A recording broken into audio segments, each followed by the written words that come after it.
There are symbols older than any language, etched not on paper, but in the very fabric of the sky. 12 signs, 12 archetypes.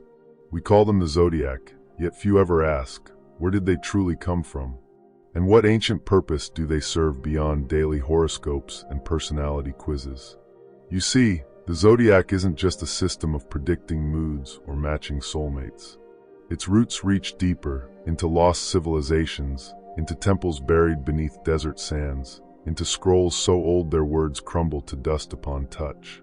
Before it became entertainment, astrology was a sacred science, a cosmic map of human consciousness.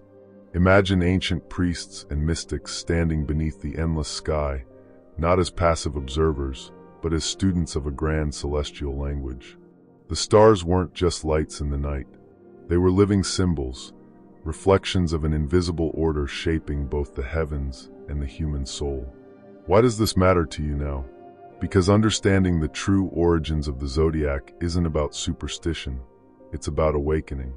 It's about remembering a knowledge encoded in us, a blueprint of self-discovery written in the stars long before modern psychology or philosophy ever existed. In today's exploration, we'll uncover forgotten histories and reveal hidden meanings behind each zodiac sign. We'll trace astrology's lineage from ancient Sumer and Egypt, through Hermetic texts and forbidden scrolls, all the way to modern misunderstandings that strip it of its true power. By the end of this journey, you won't just know your sign. You'll understand how the entire zodiac is a living mirror, reflecting not just personality traits, but the entire cycle of human evolution, from birth to transcendence. So stay with me. The stars have been waiting a long time for us to remember. Long before astrology became something printed in magazines or whispered at parties, it was considered a sacred science practiced only by the initiated. Its roots stretch beyond ancient Greece or Rome, far deeper into the temples of ancient Sumer, Babylon, and Kemet, known today as Egypt. The earliest astrological systems weren't invented for entertainment or self-indulgence. They were maps of divine order. In Sumer, priests known as Chaldeans watched the heavens night after night, recording the dance of planets and stars onto clay tablets now buried beneath centuries of earth. For them, the sky wasn't random, it was the mind of the divine made visible.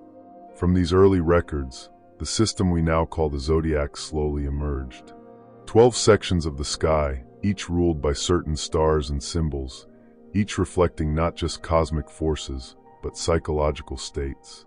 The Babylonians formalized the 12 divisions, linking them to lunar and solar cycles, while Egyptian priests infused them with spiritual philosophy. In ancient Kemet, the zodiac wasn't about predicting fate in a deterministic sense. It was seen as a mirror. What was above reflected what was within. As above, so below, the Hermetic axiom taught, a phrase that echoes through countless esoteric texts. The 12 signs symbolized 12 stages of the soul's journey through life, death, and rebirth. Aries was not merely the ram, but the fire of new beginnings. Pisces wasn't just the fish, but the final dissolution of the ego before unity with the cosmos.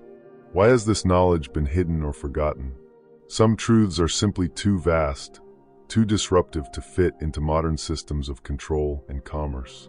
Over time, as empires rose and fell, the deeper spiritual core of astrology was diluted. During the Roman Empire, astrology was practiced openly, yet even then, it began shifting from sacred tool to political weapon. Emperors consulted astrologers not to understand themselves, but to predict enemy movements and secure power. By the time astrology reached the medieval period, it had fractured into separate schools, some preserved in secret societies, others watered down into public amusements. The church in particular feared astrology's influence, often labeling it heretical, even as some clergy secretly consulted the stars in private. Philosophically, this points to a key esoteric principle. True knowledge is cyclical. What rises into public awareness often hides its deepest layers beneath the surface. What appears as entertainment today, daily horoscopes, zodiac memes, is actually the faded reflection of a much older, much more profound system. And so, the zodiac became misunderstood. Reduced to personality types and casual predictions, its original purpose faded from collective memory. But it was never truly lost. Hidden within ancient scrolls, preserved in secret brotherhoods, whispered among sages in forgotten corners of the world, the true origins and purpose of the zodiac continue to wait, like stars veiled by clouds, for those willing to look beyond the surface. Imagine standing beneath a sky untouched by city lights, where every star burns clear and sharp against the infinite dark. This is how the ancients once lived. Their calendar wasn't made of paper or apps. It was written in light across the sky.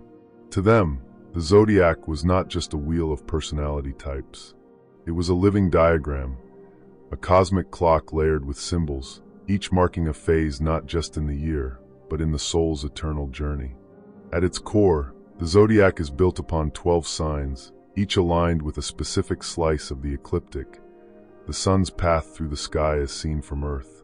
But here is where things get deeper than modern astrology often reveals. These 12 divisions correspond not only to seasonal changes, but to archetypal energies within human consciousness. Consider Aries. In popular culture, Aries is the bold leader, the fiery initiator. But in esoteric tradition, Aries symbolizes the moment divine consciousness descends into form. It represents birth itself, both literal and spiritual. The ram's horns aren't just decorative, they symbolize the spiral of creation, like DNA unwinding into life. Taurus follows as the stabilizer. Beyond stubbornness or material attachment, Taurus embodies the grounding of energy into substance. In ancient Hermetic scrolls, Taurus was depicted as the Earth Mother, the cosmic force that gives shape to spirit. Each sign unfolds this way, forming a continuous cycle. From the initiating fire of Aries, through the nurturing growth of Cancer, into the balancing act of Libra, and finally dissolving into the spiritual surrender of Pisces. But this cycle isn't just about the year or the sky. It mirrors the alchemical process within every human being. In fact, some mystery schools taught that each person is born under a certain sign not as a random fate, but because their soul has chosen a specific starting point for its growth. Your birth sign, in this deeper view, marks the archetype your consciousness is exploring in this lifetime. Even more fascinating, some ancient texts suggest that each sign corresponds not just to traits but to specific parts of the human body. Aries governs the head, Taurus rules the throat, Pisces governs the feet. This is known as the Zodiac Man, a diagram showing how cosmic forces express themselves through physical form. This understanding reveals astrology as both a spiritual and physiological science. It's not simply about stars predicting life events. It's about recognizing that the same forces shaping galaxies also shape your thoughts, emotions, and even health. Why does this matter? Because in today's world, where we often feel disconnected from purpose or rhythm, the zodiac offers a map. Not a map in the GPS sense, but a symbolic guide to understanding where you are in your own inner cycle. For example, if you find yourself constantly battling frustration or impulsiveness, perhaps you are caught in an Aries phase of your life, a time of raw creation energy without grounding. Or if you feel lost, drifting, seeking deeper meaning, you might be moving through a Piscean stage, the final dissolving before renewal. The zodiac, seen through this esoteric lens, is not fixed. It's a spiral.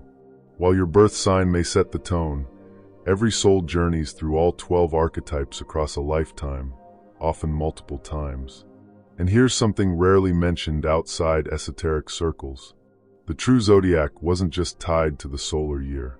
Ancient systems also mapped great years, massive cycles of 25,920 years, tied to the precession of the equinoxes. Each age, like the age of Pisces or the age of Aquarius, represents a global phase of consciousness. So not only are you moving through zodiac phases in your life, but humanity itself is spiraling through them across the ages. By now, we've traced the zodiac as a living archetypal cycle within the soul and the cosmos. But like all profound systems, astrology is layered with paradoxes. And it's often these paradoxes that have led to misunderstanding or dismissal of its deeper truths. One of the greatest misconceptions today is the idea that astrology is purely deterministic, that your sign, your chart, locks you into a set personality or fate. But according to ancient esoteric teachings, nothing could be further from the truth. The zodiac isn't a cage, it's a mirror. It doesn't tell you what you must be. It shows you what patterns are most likely active within you.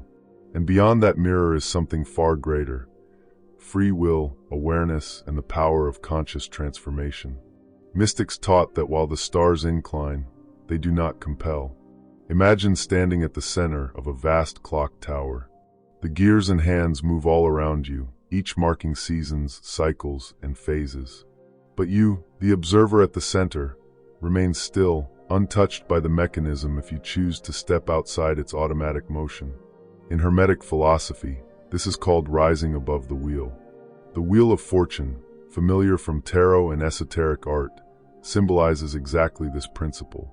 While the outer world spins in endless cycles, day and night, growth and decay, birth and death, the enlightened one stands at the still point in the center, aware of the cycles, yet not enslaved by them. Astrology, in its true form, was never meant to predict your destiny.